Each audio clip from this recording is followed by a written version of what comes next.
ST कर्मचाऱ्यांचा संप अखेर मागे घेण्यात आला। एसटी कर्मचाऱ्यांच्या मूळ पगारात 6,500 रुपयांची वाढ करण्यात आली। एसटी कर्मचाऱ्यांची मुख्यमंत्री एकनाथ शिंदे यांच्यासोबत बैठक पार पडली आणि या बैठकीत एसटी कर्मचाऱ्यांच्या विविध मागण्या मान्य करण्यात आल्या। कर्मचाऱ्यांनी मूळ पगारात 5,000 रुपयांची वाढ करण्याची मागणी केली होती, मात्र महायुती सरकारने एसटी कर्मचाऱ्यांच्या मूळ वेतनामध्ये 6,500 रुपयांची वाढ केली।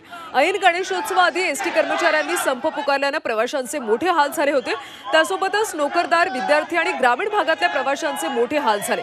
मात्र एसटी कर्मचाऱ्यांनी आता संप मागे घेतल्याने सामान्यांना मोठा दिलासा मिळाला।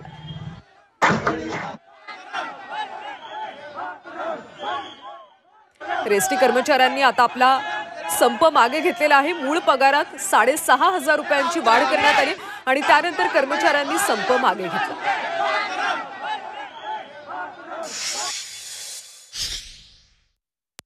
आमच्या सर्वांची हीच मागणी होती की राज्य सरकारच्या कर्मचाऱ्याच्या प्रमाणे महाराष्ट्रातील एसटी कर्मचाऱ्यांना वेतन मिळालं पाहिजे, किमान त्यांच्या लेवलला घेऊन गेलं पाहिजे। आणि म्हणून सरकारने जी समिती अधिकाऱ्यांची गठीत केली होती त्यांनी 2020 पासून 5,500 रुपयाची वाढ सरसकट करावी अशी विनंती सरकारकडे केली होती। सरकारने आमची विनंती मान्य केलेली आहे आणि ज्या कर्मचाऱ्यांना 2021च्या नोव्हेंबरमध्ये 2,500, 4,000 आणि 5,000 अशी वाढ केली होती, त्या सगळ्या कर्मचाऱ्यांना सरसकट 6,500ची वाढ केलेली आहे।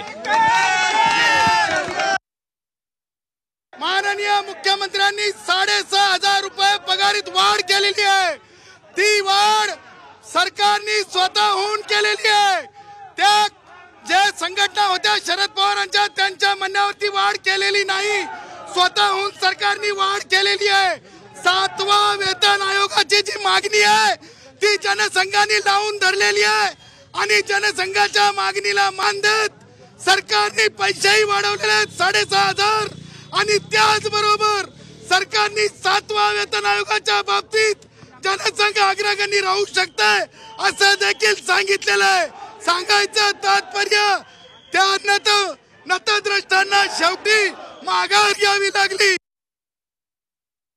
16 ते 20 त्याची सर्व थकबाकी 1% इन्क्रीमेंटचा फरक तो 1/4/16 पासून फिक्स करत येणं, 2100 कोटी रुपयांची थकबाकी देणं, याचे सगळे अधिकार आणि त्याचं मोठं पेमेंट महामंडळ आणि एसटी सगळ्या कृती समितीने बसून ठरवायचं आहे।